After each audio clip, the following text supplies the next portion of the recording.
अस्सलामुअलैकुम, welcome to तहरीम्स mathematics academy. आज हम यूनिट नंबर 1 की रिव्यू कर रहे हैं। उसके लास्ट 3 क्वेश्चंस रिमेनिंग है, 8, 9, 10। वो आज हम इसमें कंप्लीट करेंगे। आपका क्वेश्चन नंबर 8 है, द सम ऑफ 3 कंसेक्यूटिव और इंटीजर्स। 3 चीज़ों का सम करें तो आंसर और आना चाहिए। वो किसके बराबर है? 51 के। फाइंड द 3 इंटीजर्स, के 3 इंटीजर्स को मालूम करना है। चलो हम इसको सॉल्व करते हैं। अब हमने गिवन डाटा दिया गया, उन्होंने कहा सम ऑफ 3 कंसेक्यूटिव इंटीजर्स, जिसका आंसर क्या है? और हम लिखेंगे first integer is equal to x, ठीक है, यानी कि 1। फिर हम लिखेंगे सेकंड इंटीजर लिखेंगे एक्स प्लस 2। अगर मैं एक्स प्लस 1 लिखूंगी तो 1 + 1 2 बनता है। हमें क्या चाहिए? Sum of integer is equal to odd number. आपका थर्ड इंटीजर है x प्लस 4 + 1 करेंगे तो 5। अब वो कहते हैं कि 3 चीज़ों का सम, वो कहते हैं sum of integers is equal to 51, ठीक है। फाइंड क्या करना है? इंटीजर्स में x की वैल्यू, ठीक है। क्या मालूम करना है? फाइंड क्या करना है हमने? इंटीजर्स में x की वैल्यू। अब हम फाइंड राइट करेंगे, फाइंड इंटीजर्स क्या है आपके? x, ठीक है। अब हम लिखते हैं, इन तीनों वैल्यू को लिखते हैं, x plus 2 plus x plus 4 equal to 51। कितने x है? 1 2 3। तो हम राइट करेंगे 3x plus 6, 4 + 2 6 is equal to 51। यहाँ 6 प्लस हो रहा है, जा क्या हो जाएगा? Minus 3x is equal to 51 minus 6, ठीक है। अब 11 में से 6 निकाले तो बचे 5, और यहाँ क्या बच गया? 45। x is equal to 45। इधर 3 मल्टीप्लाई और x का नीचे जाके आ जाएगा डिवाइड। अब कटिंग करते हैं, 3 1 = 3 15, 3 5 = 15। आपके पास x की फर्स्ट वैल्यू आती है 15, ठीक है। ये हमारा क्या निकला है? First integer. क्या हमारा निकला है? First integer. अब हमने क्या मालूम करना है? सेकंड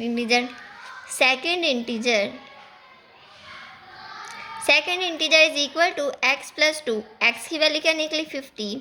15 + 2 करेंगे तो हमारे पास आंसर क्या आता है? 17। हमारे सेकंड इंटीजर की वैल्यू निकली। अब आपकी वैल्यू आती है थर्ड इंटीजर की। आपका थर्ड इंटीजर है x प्लस 4। बच्चों x की वैल्यू क्या निकली? 15 + 4, तो हमारा आंसर आता है 19। तो आपके 3 और इंटीजर्स आ गए, क्या है? 15, 17 और 19। या पीछे से वेरीफाई कर सकते हैं, बुक के पीछे आंसर्स राइट होते हैं। अब आपका क्वेश्चन नंबर 9 की तरफ हम बढ़ते हैं। वो है क्वेश्चन नंबर 9। वो कहते हैं Abdullah picked up 96 ball, total balls कितने? 96, and place them into 2 buckets. 2 baskets में रख देते हैं। 1 basket contain 28 more balls than the other, ठीक है। हाउ मेनी बॉल्स पर इन बकेट? कितनी बॉल्स बच जाएंगी बकेट्स के अंदर? अब हम क्वेश्चन राइट करते हैं, फिर हम गिवन डाटा को भी राइट करते हैं। अब आपका ये है क्वेश्चन नंबर 9। क्वेश्चन नंबर 9 के अंदर हम गिवन डाटा राइट करते हैं। गिवन डाटा के अंदर उन्होंने हमें दिया है फर्स्ट बकेट। हम लिखते हैं first bucket equal to x, और सेकंड बकेट वो कहते हैं कि second bucket equal to x plus 20 है, यानी कि 28 मोर बॉल्स हैं उसके अंदर। फिर वो कहते हैं फाइंड करें कि sum of bucket is equal to 96 balls के 2 बकेट्स के अंदर टोटल बॉल्स है 96। सम होता है टोटल, ठीक है। हमने मालूम क्या करना है? बकेट्स में x की वैल्यूज़ मालूम करनी है। 2 फाइंड करनी है बकेट्स के अंदर कितनी बॉल्स हैं, बकेट में कितनी बॉल्स हैं, ठीक है। अब आपने क्या करना है? इन दोनों को सम करना है। फर्स्ट बकेट क्या करना है? x प्लस 28 इक्वल टू 96 किया। x प्लस x के तो 2x प्लस 28 इक्वल टू 96। फिर आता है 28, इधर प्लस हो रहा है, उधर क्या हो जाएगा? Minus. 2x equal to 96 minus 28। 16 में से 8 निकाले 8, 8 में से 2 निकाले 6। इधर क्या है 2x, x is equal to 68 divided by 2, 2 इधर x से मल्टीप्लाई हो जाए क्या हो जाएगा डिवाइड, 2 3 ज़ा 6, 2 4 ज़ा 8, तो आपकी एक बॉल बकेट के अंदर कितने बॉल्स हैं 34। अब वो कहते हैं कि दूसरी बकेट के अंदर कितनी बॉल्स होंगी, उसके अंदर कितनी मोर है 28, ये आपकी आ गई फर्स्ट बकेट। फिर आप आ जानिए सेकेंड बकेट, सेकेंड बकेट क्या है x प्लस 28, x की वैल्यू क्या है 34 प्लस 28, 8 4 12, 2 है 1 क्या है 3 प्लस 2 6, 3 2 5 और ये 6 62, तो आपके आंसर्स आए 34,62। अब हम क्वेश्चन नंबर 9 की तरफ बढ़ते हैं। वो बच्चों क्वेश्चन है, Salma invested ₹3,50,000 in a bank which paid simple profit, जिसमें उसको प्रॉफिट हुआ इतना % का एनम 2 साल में। यह हमारा है रेट 1 और यह टाइम 1। आपका रेट 2 है, परसेंटेज है 8% और टाइम क्या 7 ईयर्स। बच्चों 2 साल के बाद 7 साल कितना डिफरेंस है 5 का, तो यहाँ हम 5 ईयर्स के साथ मल्टीप्लाई कराएंगे। अब हम लिखते हैं सोल्यूशन, राइट करते हैं डायरेक्टली। गिवन डाटा है हमारे पास, क्वेश्चन नंबर 10 है हमारा चल रहा है। गिवन डाटा बच्चों, प्रिंसिपल अमाउंट है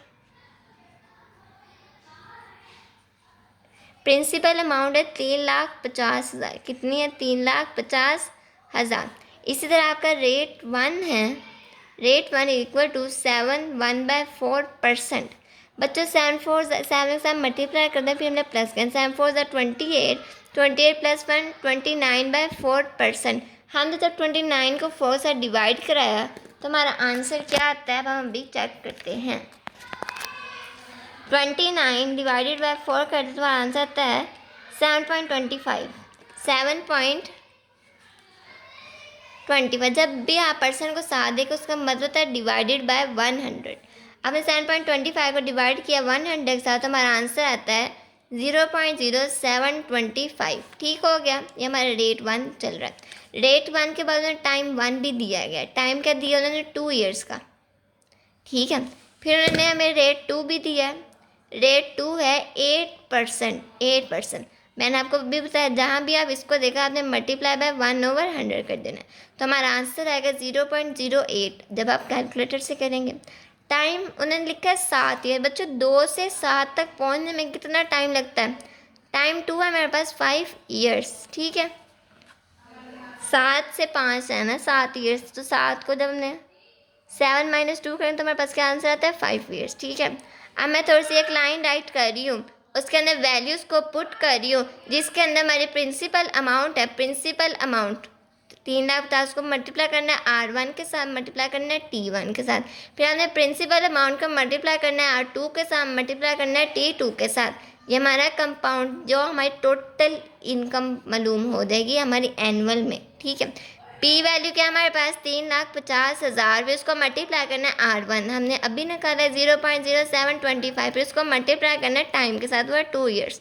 चलिए हम इनको डायरेक्ट तीनों को मल्टीप्लाई करते हैं। 3,50,000 जब हमने मल्टीप्लाई करा है 0.0725, फिर उसको मल्टीप्लाई कर 2 का, तो हमारा आंसर आता है 5750। इस तरह हम पी की वैल्यू हमारे पास प्रिंसिपल अमाउंट है 3,50,000, मल्टीप्लाई करना है R2 वो है 0.08, फिर टाइम है हमारे पास 5 ईयर्स। 3,50,000 को जब हमने मल्टीप्लाई कराया 0.08, फिर उसको मल्टीप्लाई कराया 5 के साथ, तो हमारा आंसर आता है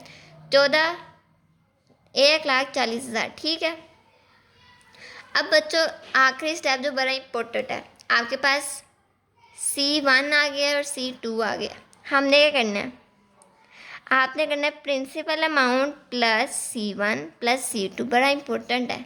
हमने टोटल निकालना है, इसलिए 3,50,000 प्लस करना है C1 क्या है 750, C2 क्या है प्लस 14 1,40,000।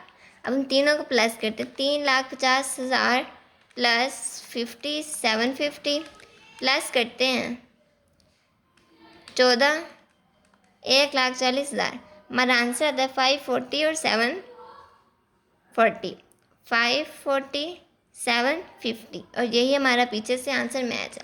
बच्चों हमने वैल्यूज़ को पुट किया, प्रिंसिपल अमाउंट थी 3,50,000, रेट 1 था 7.1/4, 7 का 4 से मल्टीप्लाई कर, फिर प्लस कर दिया, फिर इधर परसेंटेज आ गई। हमने इसकी वैल्यू निकाल ली। जहाँ भी आप परसेंटेज का साइन देगा उसको आपने मल्टीप्लाई बाय 1/100 करना, तो हमारा ये आंसर है। टाइम 1 था 2 साल का, रेट 2 था 8% दे दी गया था, उसको भी हमने इस तरह किया। टाइम 2 था असल में 7 ईयर्स। बच्चों 7 ईयर्स, 2 साल से 7 साल में कितना डिफरेंस आता है, 7 - 2 करें तो क्या आता है 5 ईयर्स। फिर हमने C1 निकाला, P principal amount multiply by rate 1 और T1, हमारा आंसर आ गया। फिर हमने C2 निकाला, प्रिंसिपल अमाउंट मल्टीप्लाई रेट 2 और टाइम 2, उसका आंसर आ गया। फिर हमने टोटल निकालना है, हमने क्या निकालना है, टोटल इनकम। प्रिंसिपल अमाउंट को प्लस किया C1 के साथ, प्लस किया C2 के साथ, तो हमारा आंसर आ गया।